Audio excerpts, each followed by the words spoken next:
श्रीमन्महागणाधिपतये नमः। लक्ष्मीनारायणाभ्यां नमः। उमामहेश्वराभ्यां नमः। वाणीहिरण्यगर्भाभ्यां नमः। शचीपुरन्दराभ्यां नमः। मातापितृचरणकमलेभ्यो नमः। इष्टदेवताभ्यो नमः। कुलदेवताभ्यो नमः। ग्रामदेवताभ्यो नमः। स्थानदेवताभ्यो नमः। वास्तुदेवताभ्यो नमः। सर्वेभ्यो देवेभ्यो नमः। सर्वेभ्यो ब्राह्मणेभ्यो नमः। श्रीगुरुचरणकमलेभ्यो नमः। ओम सिद्धिबुद्धिसहिताय श्रीमन्महागणाधिपतये नमः।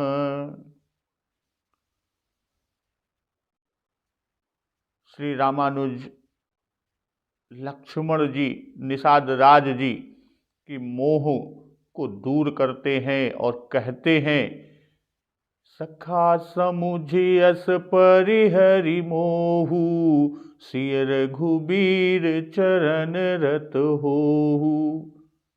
हे सखा, ऐसा समझ मोह को त्याग कर वैराग्य, ज्ञान और भक्ति के द्वारा जो समझाया कि उसको समझकर और मोह को त्याग कर श्री सीताराम जी के चरण में प्रेम करो। इस तरह कहत राम गुण भाभिनुसारा, जागे जग मंगल सुखदारा। इस तरह प्रभु श्री रामचंद्र जी के गुण कहते कहते भिनसार हो गया, सवेरा हो गया। और तब जगत का मंगल करने वाले और जगत को सुख देने वाले प्रभु श्री राम जी जगे। सकल सोच करि राम नहावा, सुचि सुजान बट क्षीर मंगावा। शौच के सब कार्य यानी नित्य क्रिया कर पवित्र और सुजान श्री रामचंद्र जी ने स्नान किया। अनुज सहित सिर जटा बनाए। जटा बनाए तो उससे पहले कि सुचि सुजान बट क्षीर मंगावा। फिर बड़ यानी बरगद का दूध मंगवाया और छोटे भाई लक्ष्मण सहित उस दूध से सिर पर जटाएं बनाई। और जटा बनाते हुए देखकर देखी सुमंत्र नयन जल छाए। प्रभु श्री राम और लक्ष्मण जी को सिर पर जटाएं बनाते हुए देख सुमंत्र जी के नेत्रों में जल आ गया, जल भर गया। हृदय दाहु अति बदन मलीना, कह कर जोरी बचन अति दीना।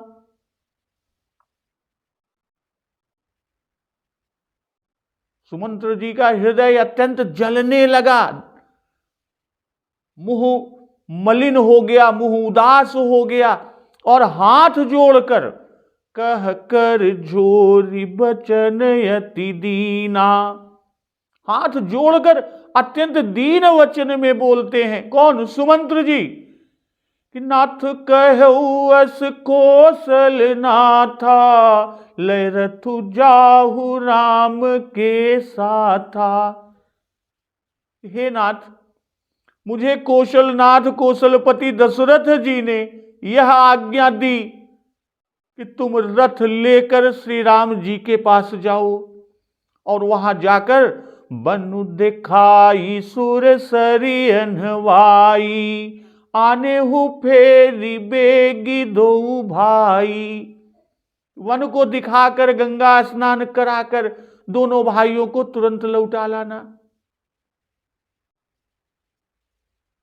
लखनु राम सिय आने हु फेरी, संशय सकल संकोच निभेरी। सारे संशय और संकोच को दूर कर लक्ष्मण, राम और सीता को फिरा लाना, लौटा लाना। तो नृपयस कहु गोसाई जस, कहई करऊं बलि सोई, करि बिनती पायन परऊ, दीन बाल जिमि रोई। महाराज दशरथ जी ने ऐसा कहा था, अब प्रभु जैसा कहे मैं वही करूं। मैं आपकी बलिहारी हूं। इस तरह विनती करके सुमंत्र जी श्री रामचंद्र जी के चरणों में गिर पड़ते हैं और सुमंत्र जी ने बालक की तरह रो दिया। तो आज का प्रसंग इसी के आगे। तात कृपा कर कीजिए सोई, जाते अवध अनाथ न होई। मंत्री ही राम उठाई प्रबोधा, तात धर्म मतु तुम सब सोधा। सिबिद धीच हरिचंद नरेसा, सहे धर्म हित कोटि कलेसा। रंति देव बलि भूप सुजाना, धर्म धरऊ सही संकट नाना। धर्मुन दूसर सत्य समाना, आगम निगम पुराण बखाना। मैं सोई धर्म सुलभ करि पावा, तजे तिहु पुर अपज सुछावा। संभावित कहूँ अपजस लाहू, मरण कोटि सम दारुण दाहू। तुम सन तात बहुत का कहूँ, दिए उतरु फिर पातक लहूँ। पितुपद गही कही कोटि नित, विनय करब कर जोरी। चिंता कवनिहु बात कही, तात करिय जनि मोरी। जब मंत्री सुमंत्र जी महाराज दशरथ जी के संदेशे को कहते हैं और बलिहारी जाते हैं, कह रहे हैं कि मैं वही करूं प्रभु जैसा आप कहें, तो इस प्रकार विनती करके चरणों में गिर पड़ते हैं और कह रहे हैं कि हे तात, कि तात कृपा करि कीजिए सोई, जाते अवध अनाथ न होई। हे तात कृपा करके वही करिए, वही कीजिए जिससे अयोध्या अनाथ न हो। मंत्री ही राम उठाई प्रबोधा, तात धर्म मतु तुम सब सोधा।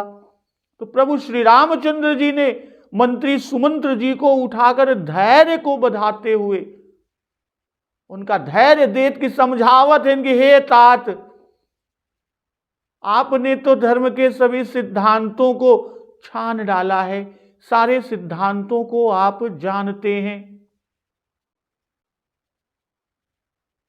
भाई अवध वासियों पर कृपा करने की बात करते हैं कि हे तात कृपा करके वही कीजिए जिससे अवध अनाथ ना हो। तो अवध वासियों पर कृपा करें, ऐसा मंत्री सुमंत्र जी विनती कर रहे हैं। अपने ऊपर या राजा दशरथ जी पर कृपा करने को मंत्री सुमंत्र नहीं कह रहे। ऐसा क्यों? क्योंकि कृपा छोटों पर की जाती है, इसलिए प्रजा पर कृपा करने को मंत्री सुमंत्र जी कह रहे हैं। और कृपा की प्रार्थना इसलिए करते हैं कि धर्म समझ कर तो लौट नहीं सकते प्रभु श्री राम जी, पर अवध वासियों के प्राणों की रक्षा के लिए दया करके लौट सकते हैं। फिर अनाथ न होने का भाव यहां पर, जाते अवध अनाथ न होई। अनाथ न होने का जो भाव है कि तुम्हारे बिना महाराज जीवित न रहेंगे, और उधर भरत जी भी राज्य को ग्रहण नहीं करेंगे। वाल्मीकि रामायण में उल्लिखित है कि वयम खलु हता राम यत्त्वया ह्युपवंचिताः कैकेय्या वशमेख्यामः पापाया दुख भागिनः। अर्थात कि आपके द्वारा त्यक्त होने के कारण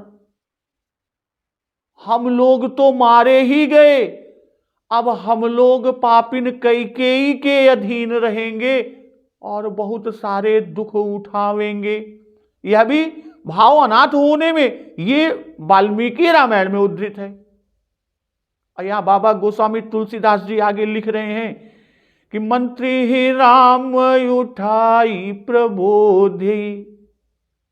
भाई मंत्री जी को कि मंत्री ही राम उठाई प्रबोधा तात धर्म मत तुम सब शोधा। मंत्री सुमंत्र जी पिता के समान है, इसी से चरणों से उठाकर प्रबोध किया, धैर्य दिया।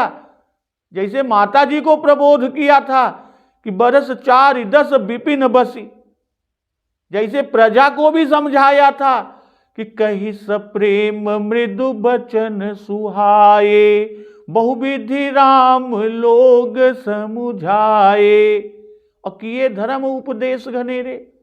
तो ठीक उसी तरह से मंत्री सुमंत्र जी को भी समझाया और कहा कि तात धर्म मत तुम सब शोधा, कि हे तात आप सब जानते हैं। कहने का भाव कि तुमको धर्म कहकर समझाने का कुछ विशेष प्रयोजन नहीं है, क्योंकि धर्म के बारे में आप जानकार हैं। और आगे धर्म मार्ग पर चलने वाले राजाओं का उदाहरण प्रभु श्री राम जी देते हैं कि सिबिदधीच हरिचंद नरेसा सहे धर्म हित कोटि कलेसा। राजर्षि शिव जी, महर्षि दधीच जी और राजा हरिश्चंद्र जी ने धर्म के लिए अनेक यानी करोड़ों कष्ट सहे हैं। रंति देव बलि भूप सुजाना धर्म धरऊ सही संकट नाना। सुजान राजर्षि रंति देव जी और दैत्यराज बलि ने अनेकों कष्ट उठाकर भी धर्म को धारण किया। धर्म दूसर सत्य समाना आगम निगम पुराण बखाना। सत्य के समान दूसरा धर्म नहीं है। प्रभु श्री रामचंद्र जी कह रहे हैं सुमंत्र जी से कि सत्य के समान दूसरा धर्म नहीं है। शास्त्र वेद और पुराणों में ऐसा कहा है।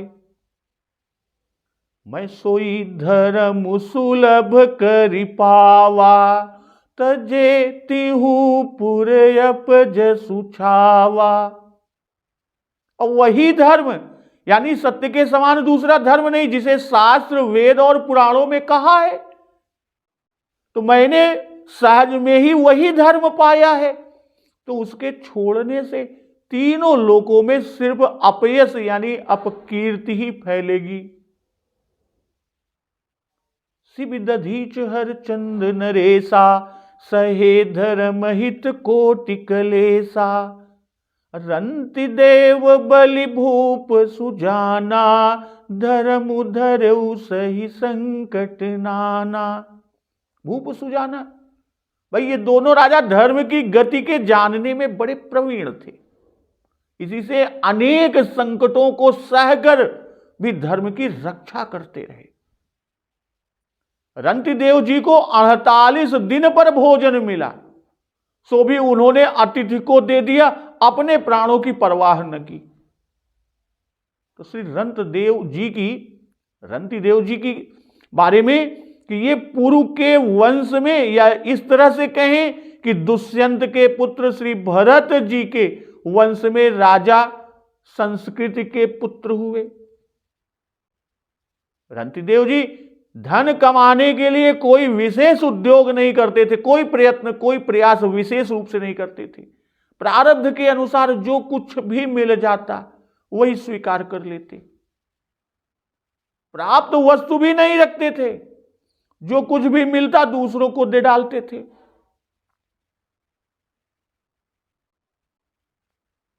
ये न तो अपने पास कुछ रखत रहे, न किसी वस्तु से कोनो ममता करत रहे।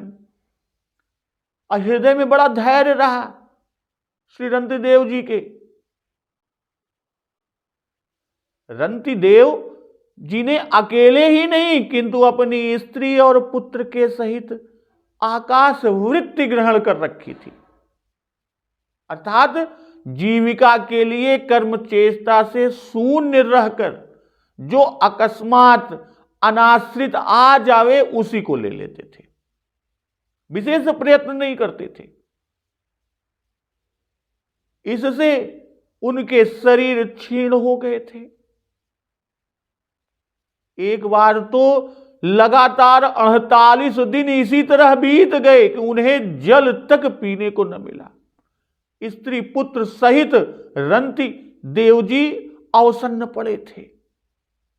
49वें दिन प्रातः ही उन्हें खीर, मोहन भोग, हलवा और जल मिला।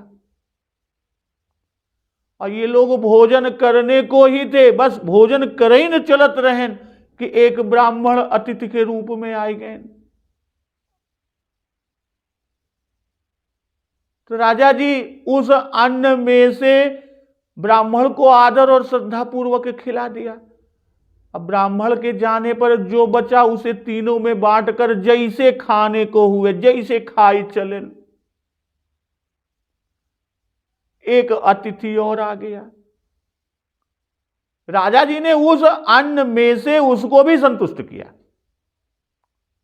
फिर एक नीच कुत्ते को लिए हुए आया और राजा से कहा कि मैं और कुत्ते भूखे हैं, भोजन दे दीजिए। राजा रंति देव जी ने शेष अन्न इनको भी खिला दिया, इनको पूरा अन्न जो बचा था खिला दिया। राजा रंति देव सब में भगवान ही को देखते थे। हरिम सर्वत्र संपश्यन, भागवत का ये उल्लेख है। रंति देव जी ने कुत्तों और कुत्तों के स्वामी के रूप में आए हुओं को भी भोजन देकर और उसी भाव से नमस्कार किया। तच्च दत्वा नमश्चक्रे स्वभ्य स्वपतये विभु। अब केवल इतना जल बच रहा था जिससे एक व्यक्ति की प्यास बुझ सके। जल पीना ही चाहते थे भाई, अन्न तो सब खिला दिया। ब्राह्मण आया, फिर अतिथि आया, फिर वो नीच को कुत्ते के साथ आया, सबको अन्न दे दिया। अब खाली इतना ही जल बचा था कि एक व्यक्ति की प्यास बुझ सके, और वह जल पिए ही न चाहत रहे कि एक चंडाल अकस्मात आई पहुंचा और बड़े आर्त तो हो के पिए के बड़े जल मांगे। राजा जी के दया आई गए और उसकी दीनता से भरी हुई वाणी सुन के और चंडाल के दुख के देख के राजा जी दुखी हो गए। और राजा जी चंडाल के भी जल पिलाई देहन और मुख से अमृतमय वाणी निकली, अमृतमयी वाणी निकलती किसके? राजा के मुख से, कि मैं भगवान से अष्ट सिद्धियों से युक्त परम गति नहीं चाहता, मैं मोक्ष भी नहीं चाहता, मैं केवल यही चाहता हूं कि मैं संपूर्ण प्राणियों के अंतःकरण में स्थित हो जाऊं और उनका सारा दुख मैं ही सहन करूं, जिससे किसी भी प्राणी को दुख ना हो।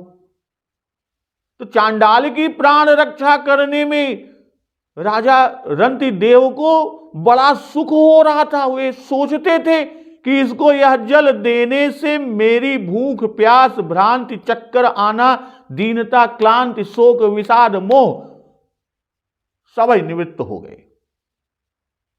यह सोचते हुए मृत प्राय राजा ने जो ही वह जल उसे दिया, त्यों ही त्रिदेव, जिन्होंने ही इन स्वरूपों में राजा की परीक्षा ली थी, प्रकट हो गए और तीनों प्राणियों ने उनके सामने ही शरीर त्याग दिया। छोड़ दिया। और श्री प्रियादास जी का कवित्व इस विषय में कि अहो रंति देव नृप संत दुष्कंत वंश अति प्रशंस सो आकाश वृत्ति लई है। भूखे को न देख सकय आवय सो उठाई देत नेतिक नहीं करय भूखे देह छीन भई है। 40 और 8 दिन पीछे जल अन्न आयो दियो विप्र शूद्र नीच स्वान यह नहीं है। हरि को निहारे उन्माझ तब आए प्रभु भाए जग दुख जीते भोगों भक्ति छई है। तो वही प्रभु श्री रामचंद्र जी मंत्री सुमंत जी से कह रहे हैं कि धर्म मुन दूसर सत्य समाना अगम निगम पुराण बखाना। मंत्री कहें कि श्री शिव जी, श्री दधीच जी और श्री हरिश्चंद्र जी आदि का कठिन धर्म था। किसी का सर्वस्व गया, किसी का प्राण गया, उसके लिए तुम क्यों इतना कष्ट उठाने को है।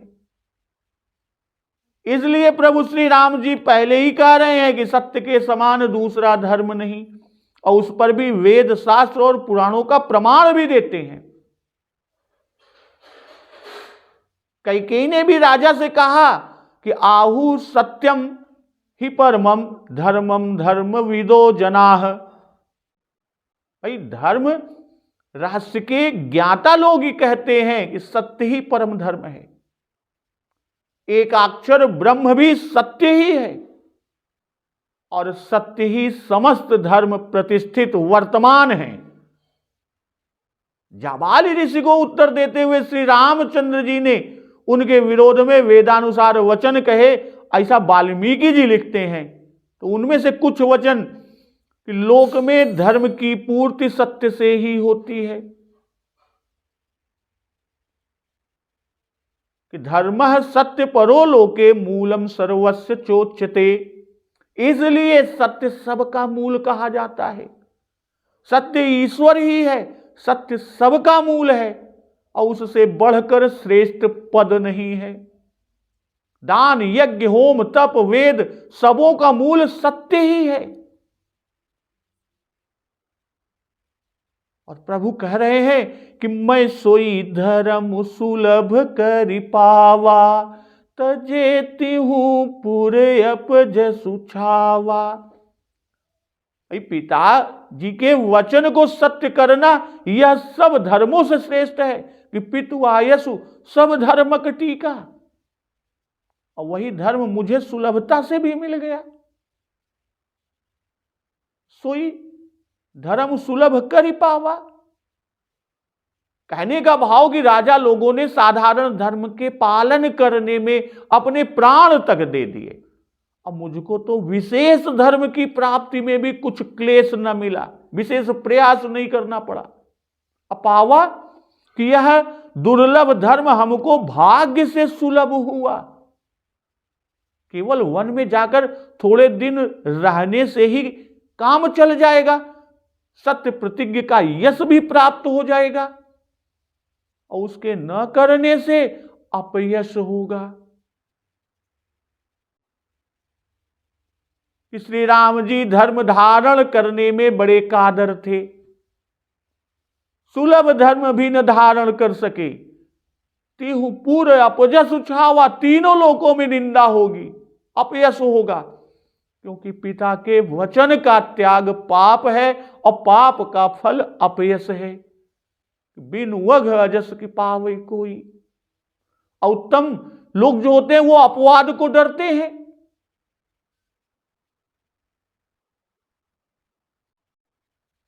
अपयश से मर जाना ही भला है कि संभावित कहें अपजस लाहू मरण कोटि सम दारुण दाहू।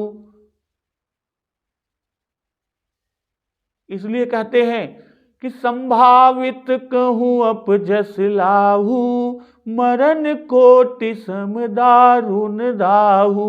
भाई प्रतिष्ठित पुरुषों को अपयश मिलने से करोड़ों मरण के समान कठिन दाह होता है। इसलिए हे तात, तुम सन तात बहुत का कहूं, दिए उतर फिर पातक लहूं। कि तुमसे मैं क्या कहूं, उत्तर देने से उल्टे पाप का भागी बनूंगा, पाप का भागी होऊंगा। भाई अप्रतिष्ठित पुरुषों को अपयश होने से कोई विशेष क्लेश नहीं होता, किंतु प्रतिष्ठित को विशेष क्लेश होता है। मरण कोटि सम, भाई दधीच आदि धर्मात्मा राजाओं को धर्म धारण करने में एक ही बार मरने का क्लेश हुआ, और जो हम धर्म का त्याग करें तो हमको कोटि मरण सम क्लेश होगा। करोड़ों मरण के समान हमको कठिन दाह और क्लेश होगा। जीवित रहने पर भी अपयश होगा और मरने पर भी बराबर अपकीर्ति बनी रहेगी। बहुत का कहूं, प्रभु श्री रामचंद्र जी मंत्री सुमंत्र जी से कहते हैं कि तुम सन, तुमसे तात बहुत का कहूं, क्योंकि तुम सब धर्म मार्ग जानते हो, और तदंतर तुम्हारे वचन का उत्तर अगर देता हूं तो पाप होगा, पाप का भागी बनूंगा। तुम्हारा वचन पिता का संदेशा है और तुम पिता के समान ही हैं। उत्तर न देना चाहिए। आपके तात कृपा कर कीजिए सोई, इन वचनों को बिना विचारे ही मान लेना चाहिए। मातु पिता गुरु प्रभु कई बानी, बिनहि विचार करिय शुभ जानी। गुरु पितु मातु स्वामी हित बानी, सुनि मन मुदित करिय भली जानी।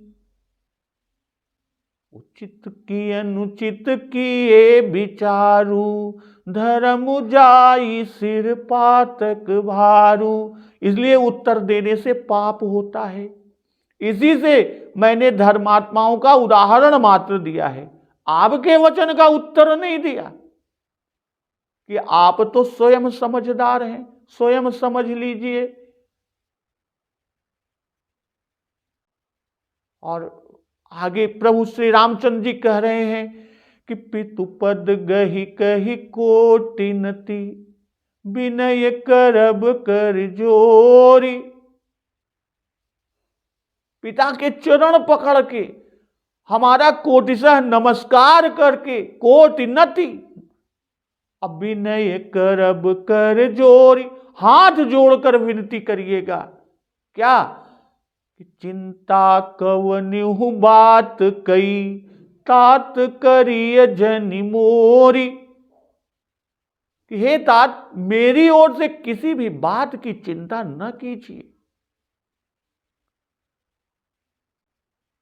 भक्तवत्सल कृपालु प्रभु श्री रामचंद्र जी पिता का इतना संकोच करते हैं कि पैर पकड़कर अनंत बार नमस्कार करके, हाथ जोड़कर विनती करके तब इतनी बात कहते हैं।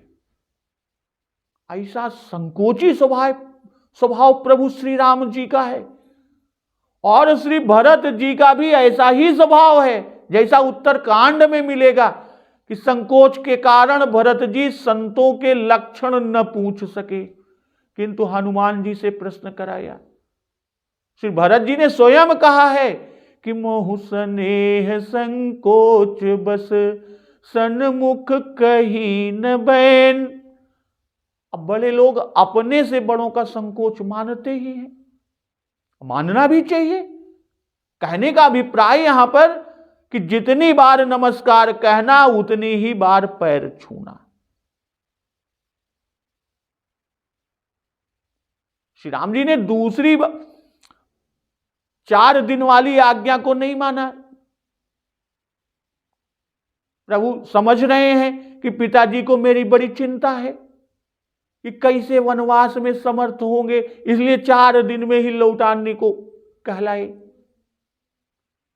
माता के वरदान वाली आज्ञा ही वास्तव में आज्ञा है। इसलिए कहते हैं कि चिंता कवन्यु बात कई, तात करिय जनि मोरी, अपितु पद गहि कहि कोटि नत। इसलिए कहते हैं कि चिंता युक्त होकर जो बातें चक्रवर्ती जी ने कहलाई है उसे श्री राम जी मानने योग्य नहीं मान रहे हैं। वाल्मीकि रामायण में उद्धृत है कि जिन्होंने दुख नहीं देखे हैं, जो जितेंद्रिय श्रेष्ठ और वृद्ध हैं, उन राजा को प्रणाम करके मेरे संबंध में आप उनसे ये बातें कहिएगा। क्या कहेंगे? कि अयोध्या से हम बाहर हैं, इसका दुख न मुझे है न लक्ष्मण को है, और न इसका दुख है कि हमें वन में रहना पड़ेगा। इस कारण आप हम लोगों की चिंता ना करें। तुम पुण्य पितु समयति हित मोरे, बिनती करऊं तात कर जोरे। कि आप भी पिता के समान ही मेरे अत्यंत हितैषी हैं, तो हे तात, मैं हाथ जोड़कर आपसे विनती करता हूं कि सब विधि सोई कर्तव्य तुम्हारे, दुख न पाव पितु सोच हमारे। सब प्रकार से आपका वही कर्तव्य है, सब विधि सोई कर्तव्य तुम्हारे, आपका सारा वही कर्तव्य है, अर्थात आपको वही करना चाहिए जिससे दुख न पाव पितु सोच हमारे, जिससे पिता हमारे शोक से अर्थात हम तीनों की सोच से दुखी ना हो। सुनि रघुनाथ सचिव संवादु, भयउ सपरिजन विकल निषादु। श्री रघुनाथ जी और मंत्री सुमंत्र जी का संवाद सुनकर कुटुंब सहित निषाद राज व्याकुल हो गए। यहां प्रभु कहते हैं कि तुम पुण्य पितु समयति हित मोरे, बिनती करऊं तात कर जोरे। तो अति हित मोरे हो, इसलिए हमारा अत्यंत हित जिसमें है वही करो। हमारा भला इसी में है कि दुख न पाव पितु सोच हमारे, इसलिए जिस तरह दुख दूर हो वही करना।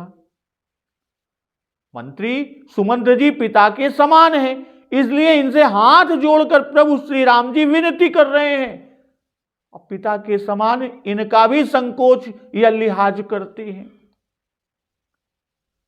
कि सब विधि सोई कर्तव्य तुम्हारे, दुख न पाव पितु सोच हमारे। सब विधि, इसको जब सुमंत्र जी लौटते हैं तो लौटने पर खोलते हैं कि तुलसी करे हुसोई जतनु जेहि कुशली रही कौशल धनी। भाई सब विधि सोई कर्तव्य तुम्हारे। भाई गुरु से मेरा संदेशा कहना कि वह उपदेश दे जिससे पिताजी व्याकुल न होने पावे, कि गुरु सन कहब संदेश बार बार पद पदुम गही, करब सोई उपदेश जेहि न सोच मोहि अवधपति। भाई पूर्ववासियों को मेरी विनय सुनाना कि पुरजन परिजन सकल निहोरी, तात सुनायहु बिनती मोरी। सोई सब भांति मोर हितकारी, जाते रह नर नाहु सुखारी। और क्या कर्तव्य कहते हैं कि दुख न पाव पितु सोच हमारे। भाई मेरे सीता जी और लक्ष्मण जी यानी हम तीनों के सोच से पिताजी दुखी ना हो। ऐसा न कहते तो यह समझ पड़ता कि औरों का सोच राजा को नहीं है।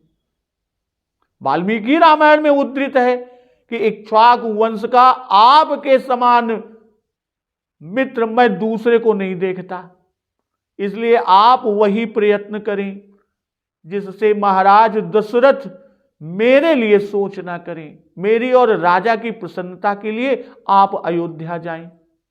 और आपकी परम भक्ति को भी मैं जानता हूं, प्रभु श्री रामचंद्र जी सुमंत्र जी से कह रहे हैं। और प्रभु रघुनाथ और मंत्री सुमंत्र जी के संवाद को सुनकर कि सुन रघुनाथ सचिव संवादु, भयउ सपरिजन बिकल निषादु। श्री सुमंत्र जी की करुणा भरी विनय सुनी, सुमंत्र का चरणों पर गिर पड़ना और बालकों की तरह रो देना आंखों से देखा कि कर विनती पायनि परऊ, दियऊ बाल जिमि रोई। यह भी कितना करुणापूर्ण है। और श्री राम जी ने जो संदेशा दिया, प्रभु श्री राम जी ने जो संदेशा पिता माता पुरजन भरत आदि के लिए भेजा, वह भी करुणा से परिपूर्ण, और उसे भी सुना। और श्री राम जी का अयोध्या को लौट जाना स्वीकार न करना और वन जाने का दृढ़ निश्चय देखा और सुना।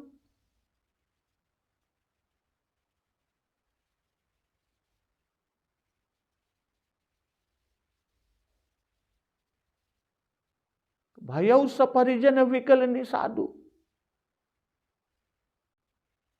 यह सब देखकर सुनकर, यानी यह सारे दृश्य करुणामय, इसलिए सब सुनने वाले निषाद दुखी और व्याकुल हो गए। निषादु शब्द का भाव कि ये सब कठोर हृदय वाले होते हैं, सो ये भी व्याकुल हो गए। तो यह संवाद और दृश्य ऐसा करुणामय था। तो पुनि कछु लखन कही कटुबानी, प्रभु बरजे बड़े अनुचित जानी। और उसके बाद श्री लक्ष्मण जी ने कुछ कड़ुए वचन कहे, और जिन्हें बड़ा अनुचित जानकर प्रभु श्री रामचंद्र जी ने मना किया। सकुचि राम निज शपथ देवाई, लखन संदेश कही जनि जाई। और श्री रामचंद्र जी ने सकुच कर अपनी कसम, अपनी सौगंध दिलाया, और अपनी सौगंध दिलाकर कहते हैं कि जाकर लक्ष्मण का यह संदेशा पिताजी से न कहना। जब श्री रामचंद्र जी स्वयं उन्हें न कहने के लिए अपनी शपथ देते हैं,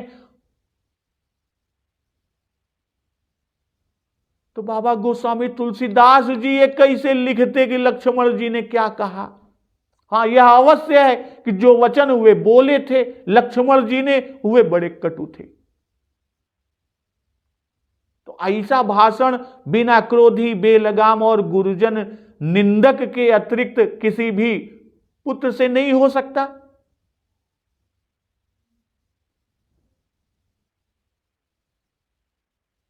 पुत्र के द्वारा पिता की ऐसी अवहेलना लोक शिक्षा के लिए केवल निरुपयोगी ही नहीं किंतु अतीव विघातक है।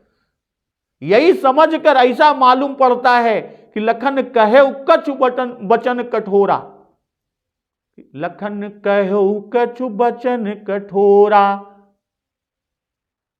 इतना ही कहकर बाबा गोस्वामी तुलसीदास जी इस प्रसंग को बिल्कुल ही टाल गए, आगे बढ़ गए। और श्री रामचंद्र जी अत्यंत प्रेम भरा संदेशा पिताजी से कहने को कहते हैं कि जिससे कहीं से खिन्नता उदासीनता का लेस भी नहीं जिसमें। और वे सारथी को बहुत तरह से समझाकर कहते हैं कि सब विधि सोई कर्तव्य तुम्हारे, दुख न पाव पितु सोच हमारे। सारथी को मंत्री सुमंत्र जी कि यह कहना लक्ष्मण को अच्छा नहीं लगता। भाई, जिस निष्ठुर पिता ने स्त्री के कहने में आकर वनवास दिया उसे भला सोच क्या होगा। पिता के व्यवहार की कठोरता के सामने लक्ष्मण का ध्यान उनके सत्य पालन और परवशता की ओर न गया। उनकी वृत्ति इतनी धीर और संयत न थी कि वे इतनी दूर तक सोचते जाते। पिता के प्रतिकूल कुछ कठोर वचन वे कहने लगे, पर प्रभु श्री राम जी ने उन्हें रोका और मंत्री सुमंत्र जी से बहुत विनती किया, अपनी सौगंध दिलाई कि लक्ष्मण जी की ये बातें पिताजी से न कहना, कि सकुच राम निज शपथ देवाई। यह सकुच शब्द भी बड़ा भावगर्भित है। यहां बाबा गोस्वामी तुलसीदास जी की अंतर्दृष्टि दिखा रही है। मनुष्य का जीवन सामाजिक है, मनुष्य समाजबद्ध प्राणी है, उसे अपने ही आचरण पर लज्जा या संकोच नहीं होता, अपने कुटुंबी, इष्ट मित्र, साथी के भद्दे आचरण पर भी होता है। पुत्र की करतूत सुनकर पिता का सिर नीचा हो जाता है, भाई की करतूत सुनकर भाई का सिर नीचा होता है। इस बात का अनुभव तो बराबर करते हैं सभी कि हमारा साथी हमारे सामने यदि किसी से बातचीत करते समय भद्दे या अश्लील शब्दों का प्रयोग करता है, हमें भी लज्जा मालूम होती है, स्वयं को लज्जा मालूम होती है। तो यह संकोच प्रभु राम की सुशीलता और लोक मर्यादा का भाव व्यंजित करती है। भाई सुमंत्र ने अयोध्या लौटकर राजा से लक्ष्मण की बातें तो ना कही, पर इस घटना का उल्लेख बिना किए उनसे न रह गया। क्यों ऐसा? क्या लक्ष्मण जी से सुमंत्र जी की कोई शत्रुता थी? नहीं, ऐसी कोई बात नहीं।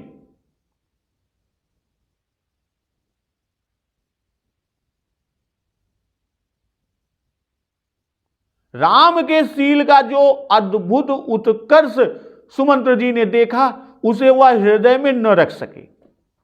और सुशीलता के मनोहर दृश्य का प्रभाव मानव अंतःकरण पर ऐसा ही पड़ता है। सुमंत्र को राम की आज्ञा के विरुद्ध कार्य करने का दोष अपने ऊपर लेना कबूल हो गया, स्वीकार हुआ, पर उस शील सौंदर्य की झलक अपने ही तक वह न रख सके। दशरथ जी को भी उस दिखला दिया। तो इस अंतिम झलक ने राजा को और भी मृत्यु के पास तक पहुंचा दिया होगा।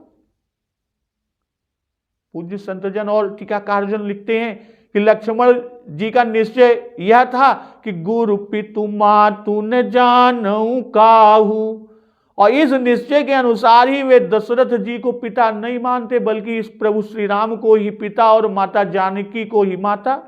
और अम्बा सुमित्रा जी की भी यही आज्ञा और उपदेश है कि तात तुम्हार मातु भय देही, पिता राम सब भांति स्नेही। तो श्री सीता राम को ही लक्ष्मण जी अपने माता पिता और सर्वस्व मानते हैं। और माता और पिता को सुख के अवसर पर दुख देने वाले पर क्रोध होना, यह सतपुत्र का सहज स्वभाव ही है। तो उस स्वभावानुसार लक्ष्मण जी ने जो कुछ कहा हो, वह उनकी भावना के अनुसार उचित ही है, पर यह अलौकिक अपवाद रूप भावना है।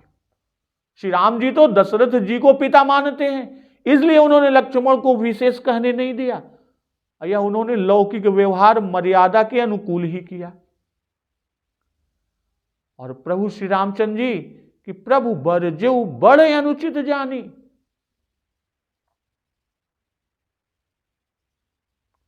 भाई जिनके वचन मानकर हम वन में आए, उनको ऐसा नहीं करना चाहिए।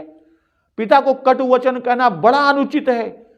अब यहां एक शंका होती है कि जब लक्ष्मण जी कह चुके तब मना करने से क्या प्रयोजन सिद्ध हुआ? तो इसका उत्तर है कि यदि प्रभु मना न करते तो लक्ष्मण जी और भी कटु वचन कहते। प्रभु के मना करने से चुप हो गए। लक्ष्मण जी ने जो कुछ कटु वचन कहे, उनको बाबा गोस्वामी तुलसीदास जी खोलकर लिखे भी नहीं।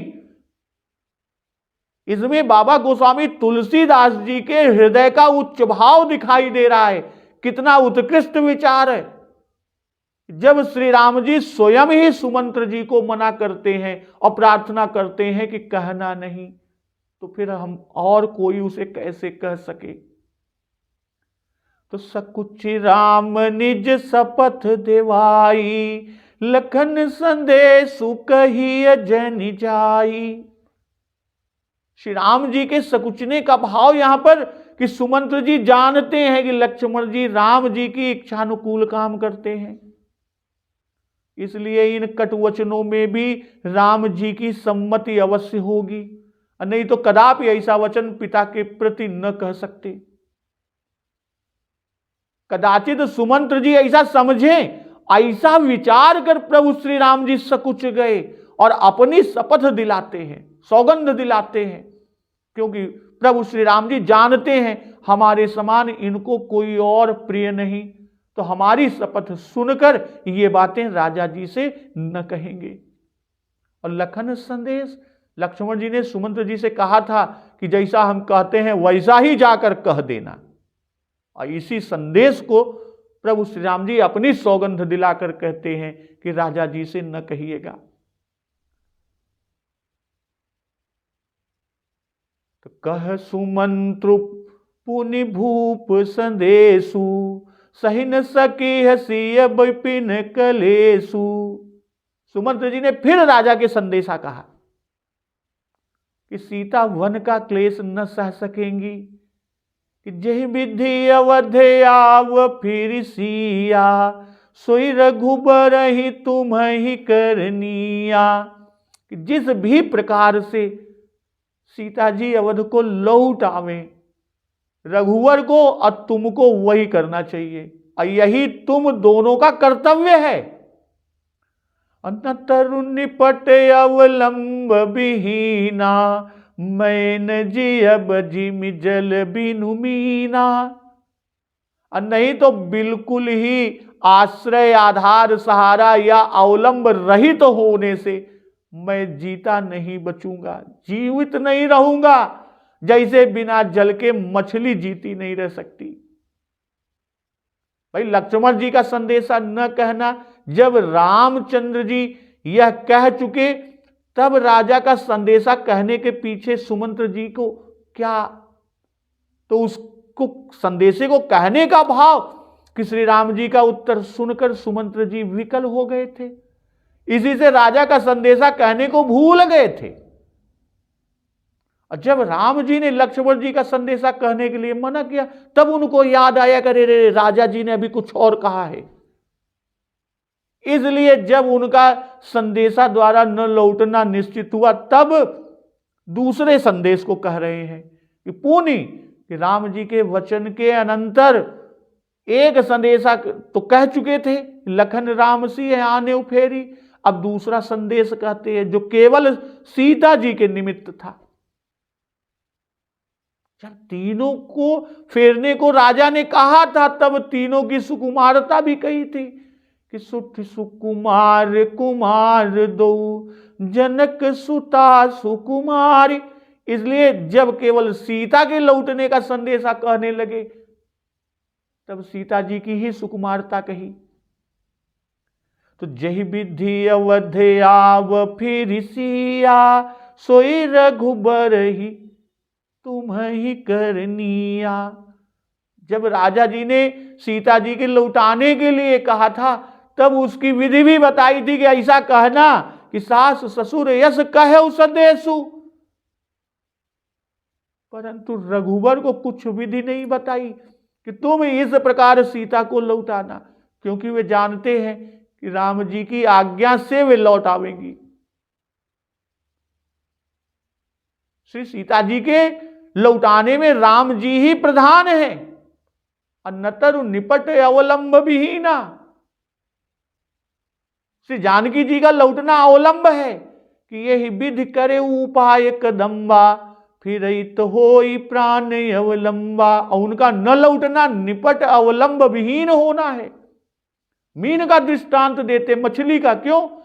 क्योंकि और जल जंतु जल के बिना जीते रह जाते हैं, जी सकते हैं, पर मछली जल के बिना नहीं जीवित रहती। तो वैसे ही सीता बिना हमारी अवश्य मृत्यु होगी। अभी लौटने की आशा रूपी जल से हम जी रहे हैं। और आगे कहते हैं कि मई के ससुरे सकल सुख, जब ही जहां मनुमान, तह तब रही सुखेन सिय, जब लगी विपत्ति बिहान। मायके यानी पिता का घर, और ससुरालय में सब सुख है। जब जहां जी तुम्हारा चाहे तब वहां सीता सुख से वहीं पर रहे, जब तक विपत्ति का अंत न हो। भाई मायके या ससुराल में सभी सुख हैं, जब तक विपत्ति का विहान हो तब तक सीता जी जहां जी चाहे वहीं पर रहे। मायके ससुरे सकल सुख। राजा दशरथ जी ने कहा कि बिना जानकी जी के हम न जिएंगे, जैसे बिना जल के मीन मछली। और जानकी जी हमारे नजर के सामने सदा बनी रहे, तब हम जीते रह सकते हैं, कुछ दिन और जी सकते हैं। इसलिए कहते हैं हमारे पास सदा रहने का प्रयोजन नहीं है, मायके ससुरे जहां मन चाहे वहीं रहे। और लड़की का मन मायके में बहुत रहता है, तो उनकी इच्छा, सीता की इच्छा, चाहे ससुरालय में रहे चाहे मायके में रहे। इस तरह मंत्री सुमंत्र जी प्रभु श्री राम जी और माता जानकी जी से और क्या कहते हैं, उस प्रसंग का श्रवण अमृत रसपान हम लोग अगले दिवस की कथा में करेंगे। तो एक बार जोर से बोलिए, सियावर रामचंद्र की जय, पवन सुत हनुमान की जय। जगत जननी मां जगदम्बा की जय, गुरुदेव भगवान की जय। उमापति महादेव की जय। जय श्री राम।